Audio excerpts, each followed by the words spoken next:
नमस्ते सम्पूर्ण मेरा 2022मा माध्यमिक परीक्षा दिनुहुने सम्पूर्ण परीक्षार्थीहरूमा अवगत शुभकामना दिँदै मैले तपाईँहरूको लागि है यो भिडियो बनाइरहेको छु। मैले योभन्दा अगाडिको भिडियोहरूमा कविता र दुईवटा कथा गरिसकेको छु। अब एउटा कथा रहेको छ कालो झोला। तर आज भन्ने म तपाईँहरूको पाठ्यक्रम अथवा सिलेबसमा रहेको एउटा निबन्ध आइन्स्टाइन गराउन लागिरहेको छु। यो एकदमै महत्त्वपूर्ण तिमीहरूको च्याप्टर हो, महत्त्वपूर्ण विषय हो।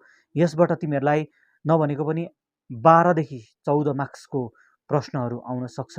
म तिमीहरूलाई आइन्स्टाइन निबन्ध पढेर त्यसलाई त्यहाँबाट के आउँछ भन्ने प्रश्न उत्तर यसबाट म दिन लागिरहेको छु। सर्वप्रथम मैले भनिरहेको छु नानीहरूलाई, परिचयबाट जहिले पनि 2टा नभए 3टा प्रश्न आउँछ। अब आइन्स्टाइनबाट आइन्स्टाइन कसले लेखेका हुन्? राजनारायण प्रधानले लेखेका हुन्। राजनारायण प्रधानबाट तिमीहरूले के पढ्नुपर्छ भन्ने म तिमीहरूलाई यस भिडियो मार्फत जानकारी दिन लागिरहेको छु। परिचयबाट तिमीहरूले जन्म पढ्नु पर्यो। राजनारायण प्रधानको जन्म कहाँ कहिले भएको थियो? राजनारायण प्रधानको जन्म सन् 1937 सालमा कलकत्ताको महानगरीमा भएको थियो। यो एकदमै पढ्नु पर्यो, प्राय आइरहेको हुन्छ। अनि राजनारायण प्रधानको मृत्यु 19 नोभेम्बर 2015 सालमा भएको थियो। यो पनि याद गर्नु पर्यो। अनि राजनारायण प्रधानको दार्जिलिङ डायरी र कति हाँस्ने ल भन्ने एउटा हास्य रस भएको लेख हुन् अथवा रचना हुन्। यो आइरहेको हुन्छ। दार्जिलिङ डायरी र कति हाँस्ने ल कस्ता रस भएका कृति हुन् भनेर आइरहेको हुन्छ। यो हास्य रस भएका कृति हुन् भनेर तिमीहरूले पढ्नु पर्यो। अनि अर्को पढ्नुपर्ने कुरो, राजनारायण प्रधानलाई केले चिनिन्छ? राजनारायण प्रधानको रचनाहरू केले गर्दा चाहिँ एकदमै चर्चित भएको छ? भाषा शैली याद गर्नु पर्यो। राजनारायण प्रधानको रचनाहरूमा के चाहिँ रोचक र आकर्षक हुन्छ भनेर तिमीहरूलाई के दिइरहेको हुन्छ? सर्ट क्वेसनमा दिइरहेको हुन्छ। त्यति बेला राजनारायण प्रधानको कृतिहरूमा सबैभन्दा आकर्षक र रोचक के हुन्छ? भाषा शैली। अनि राजनारायण प्रधानले के गरेका हुन्? विश्वका 10 महान नाटकको लागि चाहिँ भानु पुरस्कार पाएका हुन्। यो पनि एकदमै इम्पोर्टेन्ट छ, याद गर्नु पर्यो। अनि उहाँले लेखेको कृतिहरूको नाम याद गर्नु पर्यो हैन, त्यहाँ मुनि दिएको छ तिमीहरूलाई। अनि राजनारायण प्रधान एउटा सफल जीवनीकार पनि हुन्। परिचयबाट तिमीहरूले यति पढेपछि भइहाल्छ। अब म आइन्स्टाइन निबन्ध पढ्दै तिमीहरूलाई त्यसबाट के चाहिँ महत्त्वपूर्ण छ त्यो कुरो म तिमीहरूलाई भनिरहेको छु। आइन्स्टाइन राजनारायण प्रधान। आइन्स्टाइन जसले विज्ञान संसारमा क्रान्ति ल्याए, हलचल मचाए, शान्त सरल र एकान्त प्रिय थिए। अब यो प्रश्न तिमीहरूलाई आइरहेको हुन्छ, आइन्स्टाइन कस्ता व्यक्ति थिए भनेर। यहाँ थुप्रो छ। आइन्स्टाइन सरल सहज व्यक्ति थिए, आइन्स्टाइन एकान्त प्रिय थिए, आइन्स्टाइन कामको महत्त्व राख्ने व्यक्ति थिए, आइन्स्टाइन युद्धलाई घृणा गर्ने व्यक्ति थिए। यहाँ थुप्रैवटा आन्सर छ, तिमीहरूले लेख्न सक्छौ। सानामा तिनको बोली ढिलो फुट्यो, बुद्धि बोधो थियो। स्कुलमा तिनलाई गुरुहरू गोबर गणेश भन्थे। गोबर गणेश भनेको केही नजान्नु, मूर्ख हैन। बाबुले सिल्ली भन्थे। ती साथीहरूको सङ्गतमा नपस्ने, लाज मान्ने खालका थिए। खेलकुदमा चासो थिएन। ती सधैँ एक्लासमा गएर बस्थे। औ बाजागाजा भनेपछि हुरुक्क हुन्थे। यो सामान्य कुरो तिमीलाई बुझाइरहनु परेन। अब यहाँ याद गर्नु पर्यो, 6 वर्षको हुँदा तिनी बेला बजाउँथे। बेला भनेको एक प्रकारको त्यो इन्स्ट्रुमेन्ट हो हैन, बजाउने एउटा बाजा। कति वर्षको हुँदा बेला बजाउँथे भन्दा 6 वर्षको हुँदा याद गर्नु पर्यो। 12 वर्षको हुँदा तिनको सङ्गीतमा रस भिज्यो। मोजार्ट र बिथोभनको पर्याप्त प्रभाव तिनमा थियो। पछिसम्म तिनको सङ्गीत प्रिय विषय भयो। तिनी बेला बजाउँथे अनि मस्त हुन्थे। अब यहाँ एउटा कुरा चाहिँ नानीहरूले के गर्नुपर्ने, याद गर्नुपर्ने कुरो के छ? तिमीहरूले यही कुरा चाहिँ के गरेको हुन्छौ? भुल लेखिरहेको हुन्छौ परीक्षामा। अब तिनी कसको सङ्गीतबाट प्रभावित थिए भन्दा चाहिँ नानीहरूले जहिले पनि आमाको सङ्गीतबाट प्रभावित थिए भनिरहेको हुन्छ। यो चाहिँ एकदमै गलत आन्सर हो। तिनले आमाबाट चाहिँ के भएको? सङ्गीत बुझेको मात्रै हो। तर तिनी मोजार्ट र बिथोभनको सङ्गीतबाट चाहिँ प्रभावित थियो। यो एकदमै याद गर्नु। यो प्राय प्रिभियसको माध्यमिक प्रश्नपत्रहरूमा यो आइरहेको छ। बुझ्यो हैन? स्कुलको पढाउने तरिका ठ्याम्मै राम्रो थिएन। स्कुले जीवनदेखि ती दिक्क मान्थे। अब स्कुले जीवनदेखि ती दिक्क मान्थे, यहाँ ती भन्नाले को बुझिन्छ भनेर प्रश्न सोधिरहेको हुन्छ। ती भन्नाले यहाँ आइन्स्टाइन बुझिन्छ। याद गर्नु पर्यो नानीहरूले। तिनी किन स्कुलले जीवनदेखि दिक्क मान्थे भन्दा किनभने स्कुलको चाहिँ पढाउने तरिका चाहिँ के थिएन, राम्रो थिएन, बुझेन। तर तिनको घरमा बाबुसित साहित्य पढे, याद गर्नु पर्यो, कोबाट साहित्य पढ्यो, आमाबाट सङ्गीत बुझे, मैले भनिहालेँ तिमीहरूलाई, आमाबाट सङ्गीत बुझेको मात्रै, अनि काकाबाट चाहिँ हिसाब। 13 वर्षको हुँदा तिनी गणितमा पोख्त भए, यो पनि याद गर्नु पर्यो, सर्ट क्वेसनमा सोध्न सक्छ। तिनी दर्शन पढ्थे अनि कान्त बुझ्थे। तिनी दर्शन पढ्थे अनि कसलाई बुझ्थे भनेर सोधिरहेको हुन्छ होइन। मार्क्स दिएको हुन्छ त्यहाँ होइन, मोजार्ट दिएको हुन्छ, कान्त दिएको हुन्छ अप्सनमा। कान्त कान्त भनेको एउटा दार्शनिक, एउटा फिलोसफरको नाम हो, बुझ्यो होइन। तिनका गुरुहरू दङ्ग परे, ती तिनलाई अघि सिल्ली भन्थे, अहिले तिन छक्क परे। ती बाधा बन्धनदेखि फुका रहेर प्रकृतिको खुल्ला छातीमा निर्धक्क घुम्न चाहने, प्रकृतिको सौन्दर्य हेरेर मक्ख पर्थे, प्रकृतिबाट पाठ पढ्थे, प्रेरणा पाउँथे। तर स्कुलको जबरजस्त जीवनबाट तिनी वाक्क थिए। एक दिन एकजना चिनेका डाक्टर कहाँ गएर कमजोरी स्वास्थ्यको सर्टिफिकेट लिएर आए। ती सर्टिफिकेट बोकेर ती स्कुल गए अनि भोलिदेखि सधैँको निम्ति तिनले छुट्टी पाए। अब बन्धनदेखि फुका रहेर ती विज्ञानको अध्ययन गर्न लागे। सजिलो छ। विज्ञानका कडा समस्याहरू लिएर ती मगज खटाउँथे। नानीहरूले किताबमा अन्डरलाइन गरेर पेन्सिलले, यहाँबाट प्रश्न आउँछ। कुनै समस्या समातेपछि ती आधा रातसम्म काम गर्थे, नभए रातभर जागा बस्थे, कहिले खाना बिर्सिन्थे। तिनलाई एक बिहानै झिसमिसे उज्यालोमा हातपछि बाँधी शिर निहुराई मूल बाटोमा अत्तो नपत्तो हिँडिरहेको एउटा पुलिसले देखेथ्यो। ती यस्तै मुद्रामा कहाँ कहाँ पुगेको पत्तो फाट हुँदैन थियो। यो पनि पेन्सिलले किताबमा अन्डरलाइन गर, यहाँबाट पनि प्रश्न आउँछ। चुरोट नखानु भन्ने डाक्टरको आदेश थियो, तर पढेको धुनमा चुरोट मुखमा नै पुग्थ्यो। ती बेलुकी साथीहरूसित सङ्गीत र राजनीतिको विषयहरूमा धुमधामले चर्चा गर्थे, तर्क गर्थे अनि हाँस्नु परे खित्का छोडेर हाँस्थे। खित्का छोडेर हाँस्नु भनेको मन खोलेर हाँस्नु। मध्य दिनमा आइन्स्टाइन सुत्थे वा चिठी लेख्थे औ प्रतिदिन 25 देखि 35वटा चिठीहरू आउँथे। संसारका 4 कुनाबाट तिनीका चिठी र सौगात आउँथे। किसिम किसिमका मानिसहरू तिनलाई अनेक भाषामा चिठी पठाउँथे। संसारका ठुल्ठुला मानिसहरू तिनी कहाँ धाउँथे। ती कहिले स्त्री भनेको प्रेस, अहिले आइरन पनि भन्छौँ हामी, नलागेको पतलुन भनेको पतलुङ पेन्ट है लगाउँथे अनि कम्बरमा पुरानो टाई इजार बनाएर बाँध्थे। बेला बेला ती बेला बजाउँथे, यो पनि अन्डरलाइन गर्नु पर्यो। बेला बेला ती के बजाउँथे भनेर तिमीहरूलाई प्रश्न सोध्न सक्छ। नत्र मुखमा चुरोट च्याप्थे अनि किताब पढ्थे। ती कुर्सीमा अडेस लागेर बस्थे, अन्डरलाइन गर्नु पर्यो नानीहरूले। कापी घुँडामा राख्थे अनि वैज्ञानिक गाँटाहरू फुकाउन थाल्थे, यो अन्डरलाइन गर्नु पर्यो, यहाँबाट प्रश्न आउँछ। कलम र कागज तिनको वैज्ञानिक सार्जन थियो, मस्तिष्क तिनको प्रयोगशाला। ती कुनै गाँठो फुकाउन नसक्दा घन्टौँ ती हातमा कलम र कापी लिएर कपाल कनाउँदै घोरिरहन्थे। अन्डरलाइन गर्नु पर्यो यहाँदेखि। यही मुद्रामा बसेर तिनले रिलेटिभिटी थ्योरी लेखे, जसले विज्ञानको दुनियाँमा उथुल पुथुल मचायो, क्रान्ति ल्यायो अनि वैज्ञानिकहरूको मगज खायो। आइन्स्टाइनले यस थ्योरीको अर्थ यसरी खोल्थे, अन्डरलाइन गर्नु पर्यो। एउटा सुन्दरीसित 1 घन्टा बस्दा तपाईँलाई 1 मिनट जस्तो लाग्छ, तर बदबद पोल्ने भट्टीमा 1 मिनट पस्दा 1 घन्टा जस्तो लाग्छ। अति सरल र फेरि यसलाई बुझ्ने जम्मा 12 जना मात्र थियो अरे। याद गर्नु पर्यो, आइन्स्टाइनले लेखेको रिलेटिभिटी थ्योरीलाई संसारमा बुझ्ने कतिजना थिए भनेर, 12 जना। तिनले यसको अर्थ कसरी खुलाए भनेर याद गर्नु पर्यो, यो अन्डरलाइन गर्नु पर्यो। आइन्स्टाइन छक्का पन्जा नजान्ने 16 आना सिधा थिए, अन्डरलाइन गर्नु पर्यो, यहाँबाट पनि प्रश्न आउँछ। ती हाँसिला रसिला थिए, कहिले साथीहरूलाई भुँडी फुट्ने गरी हँसाउँथे। एकपल्ट इजरायलका राष्ट्रपतिको, कहाँको राष्ट्रपति सोध्छ, इजरायल, याद गरिराख्नु, पद प्रदान गर्दा तिनले यत्रो उत्तरदायित्वको भार सम्हाल्ने आफूमा सामर्थ्य छैन भनी नम्र भावले अस्वीकार गरे। तिनले भने, बरु मलाई यही प्राकृतिक विज्ञान मनन गर्ने मन छ, जसको मलाई थोरै ज्ञान छ। सारांशमा भन्ने हो भने आइन्स्टाइन पक्का भलात्मी थिए, अन्डरलाइन गर्नु पर्यो। ती नामभन्दा कामको ज्यादा दाम छ भन्थे, यो पनि अन्डरलाइन गर्नु पर्यो, यहाँबाट पनि प्रश्नहरू आउन सक्छ।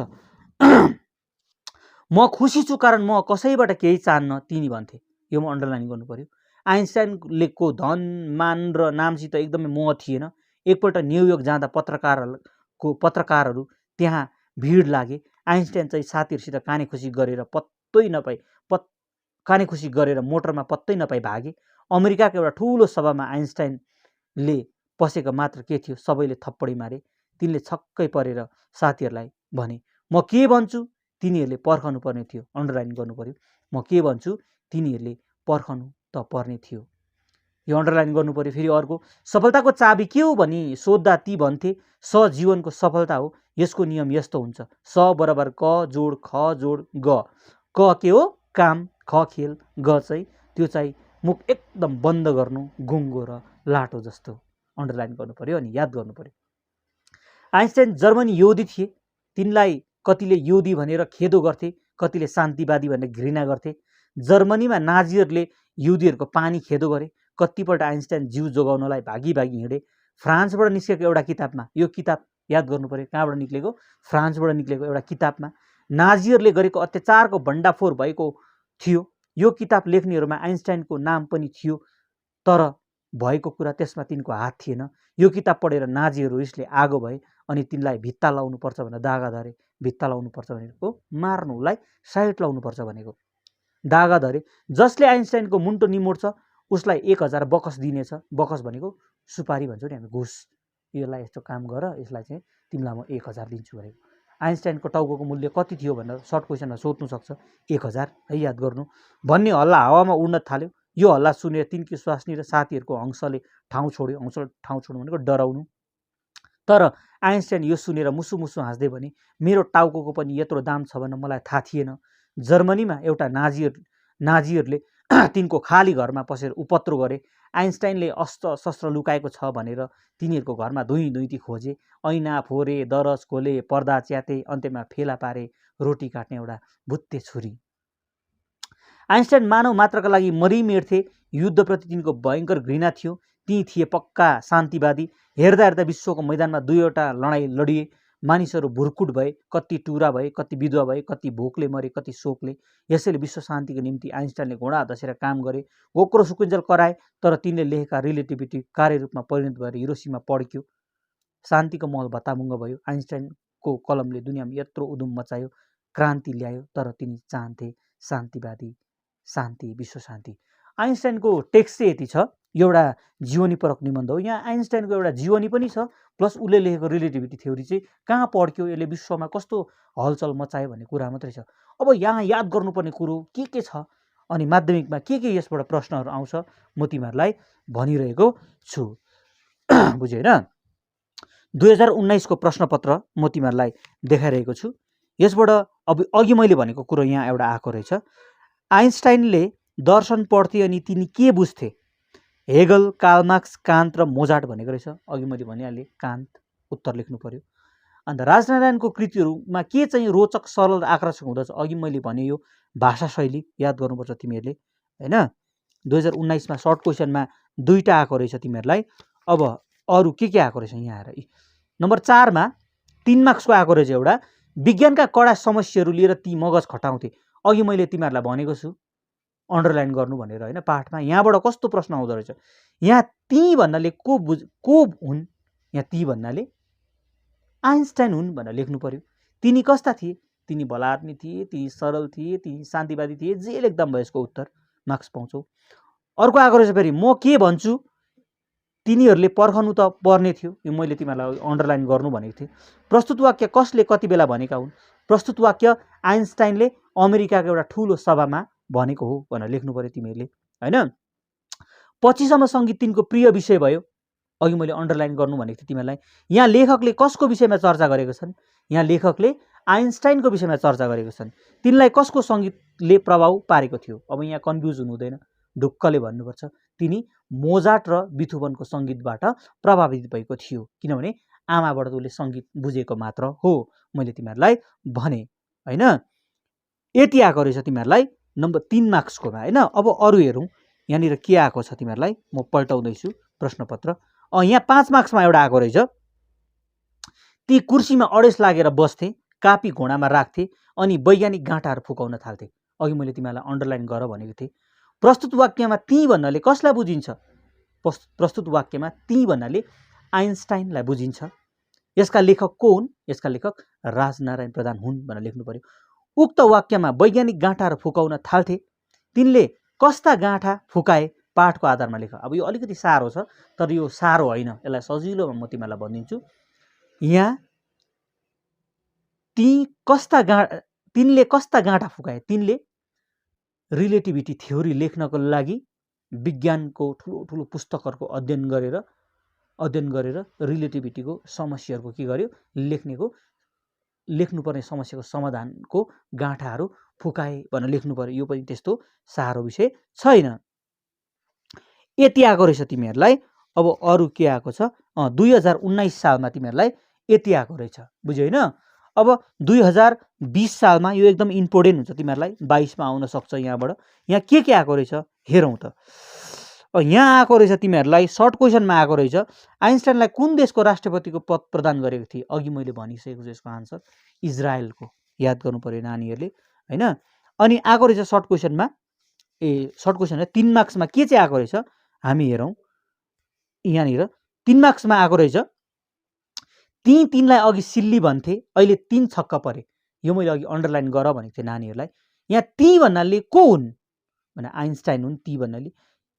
अनि को किन छक्क परे, तिनको बाउ र गुरुहरू चाहिँ छक्क परे, किनभने 13 वर्षको उमेरमा चाहिँ तिनले गणितमा चाहिँ धेरै केले अङ्क चाहिँ प्राप्त गरेको थियो। अघि मैले भनिसकेको छु। यो सारांशमा के भन्ने, आइन्स्टाइन पक्का भला आदमी थिए, यो पनि अन्डरलाइन गर भनेर मैले तिमीलाई भनेको थिएँ। यहाँ आइन्स्टाइनलाई किन लेखकले भला आदमी भनेका छन्, यो प्रश्न पनि सजिलो छ। किनभने आइन्स्टाइन मेहनती, इमान्दारी, सरल, सोझ व्यक्ति थिए। त्यो भएर चाहिँ तिनी शान्ति चाहन्थे, कामको महत्त्व राख्थे तिनी।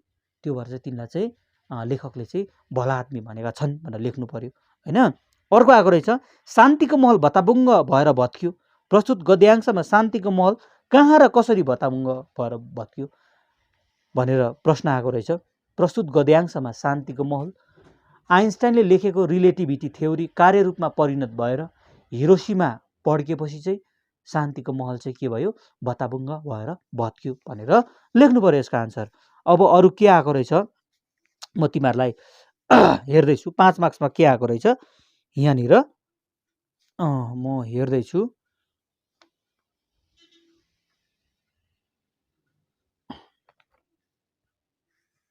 आएको रहेछ यहाँनिर, आइन्स्टाइन छक्का पन्जा नजान्ने 16 आना सिधा थिए। अघि मैले तिमीहरूलाई अन्डरलाइन गर भनेको छु, यहाँ पनि आएको रहेछ। यो प्रश्न कस्तो आएको रहेछ यहाँबाट, उक्त गद्यांश कुन पाठबाट लिएको हो अनि लेखक को हुन्।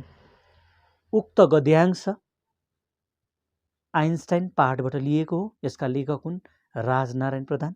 यहाँ आइन्स्टाइन को हुन् भनेर दिएको रहेछ, आइन्स्टाइन विज्ञानको अध्ययन गर्ने व्यक्ति हुन्, आइन्स्टाइन एउटा वैज्ञानिक हुन्। जे लेख्दा पनि तिमीले यसको मार्क्स पाउँछ, बुझ्यो होइन। आइन्स्टाइन रिलेटिभिटी थ्योरी लेख्ने व्यक्ति हुन् भनेर लेख्दा पनि भयो। लेखकले आइन्स्टाइनलाई किन 16 आना सिधा भनेका छन्, पाठको आधारमा लेख। यसको आन्सर अघि पनि भनेको छु मैले। लेखकले चाहिँ आइन्स्टाइनलाई 16 आना सिधा भनेका छन् किनभने आइन्स्टाइन सोझो, सरल, मेहनती, इमान्दारी, कामको महत्त्व राख्ने व्यक्ति थिए भनेर लेख्नु पर्यो। अब यति चाहिँ तिमीहरूलाई 2020 मा आएको रहेछ। अब 2018 मा चाहिँ के आएको रहेछ म हेर्दैछु है। 2018 मा के आएको रहेछ, सर्ट क्वेसनमा तिमीहरूलाई 2018 मा चाहिँ 2018 मा तिमीहरूलाई आएन रहेछ है। अब 3 मार्क्समा के आएछ हेरौँ। मेरो टाउको पनि यत्रो दाम छ भनेर मलाई थाहा थिएन। प्रस्तुत वाक्य कसले कति बेला भनेका हुन् भन्ने आएको रहेछ। प्रश्न दामी छ। प्रस्तुत वाक्य चाहिँ नाजीहरूको बारेमा चाहिँ एउटा किताबमा चाहिँ आइन्स्टाइनले लेखेको छ भन्ने हल्ला भएको समयमा चाहिँ प्रस्तुत वाक्य भनेका हुन् भनेर लेख्नु पर्यो। ती स्कुले जीवनदेखि दिक्क मान्थे। यहाँ को र किन स्कुले जीवनदेखि दिक्क मान्थे भन्दैछ।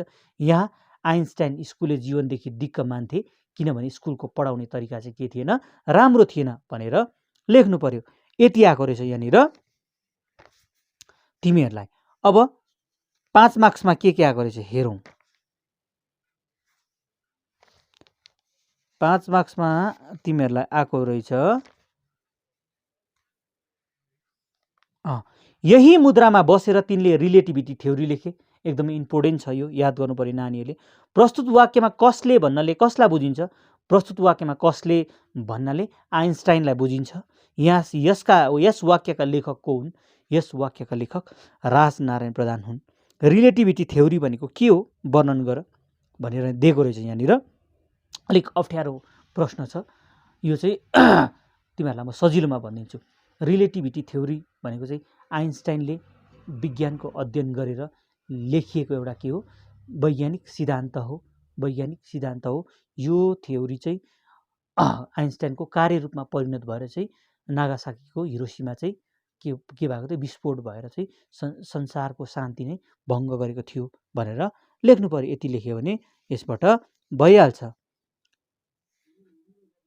यति चाहिँ तिमीहरूलाई योपालि 2022मा एकदमै आउन सक्ने सम्भाव्य प्रश्नहरू। अनि यहाँ एउटा म तिमीहरूलाई भनिरहेको छु त्यो चाहिँ के हो भन्दा तिनी यस्तै मुद्रामा कहाँ पुगेको पत्तो फाँट हुँदैन थियो भनेर यहाँ एउटा छ। यो चाहिँ के हो भन्दा यहाँबाट प्रश्न आउन सक्छ। यहाँ तिनी भन्नाले को बुझिन्छ, यसका लेखक को हुन्? यहाँ तिनी भन्नाले को बुझिन्छ? आइन्स्टाइन बुझिन्छ। यसका लेखक राजनारायण प्रधान हुन्। यस्तै मुद्रामा भनेर कस्तो मुद्रामा बुझिन्छ भन्दा यस्तै मुद्रामा भनेर निन्द्रामा उठेर हिँड्ने मुद्रामा अथवा निन्द्रामा उठेर चाहिँ कता हिँड्ने मुद्रा भनेर बुझिन्छ भनेर चाहिँ लेख्न पर्यो। आशा छ तिमीहरूले यस भिडियोबाट धेरै नै लाभान्वित हुनेछौ है। अर्को भिडियो फेरि पनि म चाँडै लिएर अवश्य नै उपस्थित हुनेछु। तबसम्मलाई शुभकामना दिँदै नमस्ते।